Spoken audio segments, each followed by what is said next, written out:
Hey everybody, this is Vince Miller. Thank you so much, as always, for joining me. Today, our reading is going to come from John chapter 19. I'm going to read verses 38 through 42.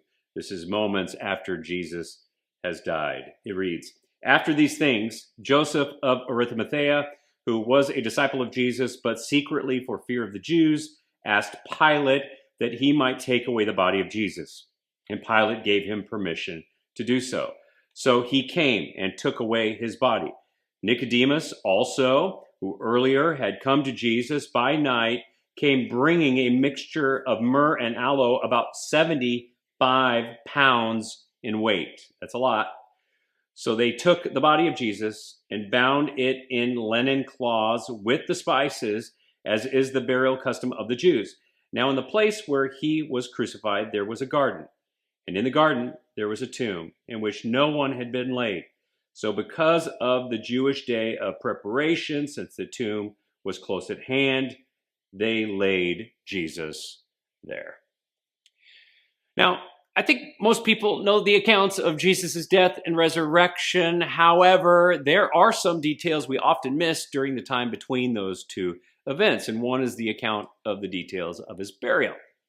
And most people don't realize that burial wasn't guaranteed for the crucified. Victims were often left to rot on their crosses for days and weeks until vultures picked over their bodies, and eventually a guard would come and take what was left of their carcass and dump them in a mass grave.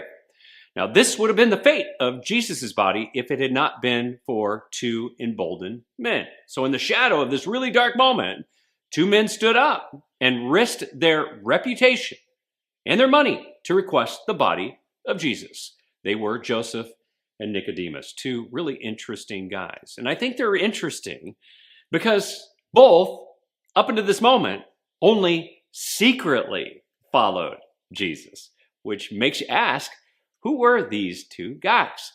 So Joseph and Nicodemus were wealthy and respected members of the highest Jewish leadership council. It was called the Sanhedrin. They maintained a very quiet belief in Jesus, never publicly exposed these beliefs for fear of surrounding religious and political leaders.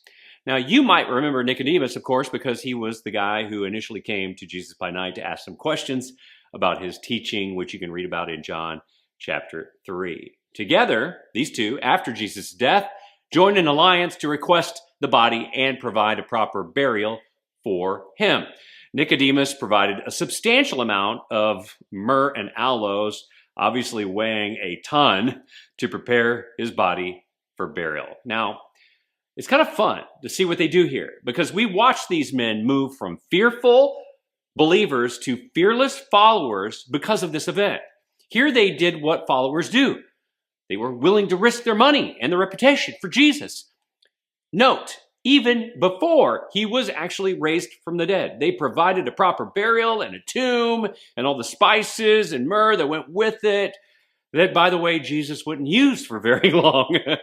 And in our spiritual lives, we should be doing what they're doing. We should be moving in the same direction, from scared and secret to cashed in, sold out, risk-taking, financially invested believers in Jesus. Which leaves us with a question today. Where do you stand? Is there something that you need to sacrifice, to turn up, to dial up your commitment to Jesus? But as you consider what that might be and what you need to do, just remember, Jesus sacrificed everything for you. I love you guys. I pray this has blessed you. If it has, share it with someone else, and I'll see you right back here again tomorrow.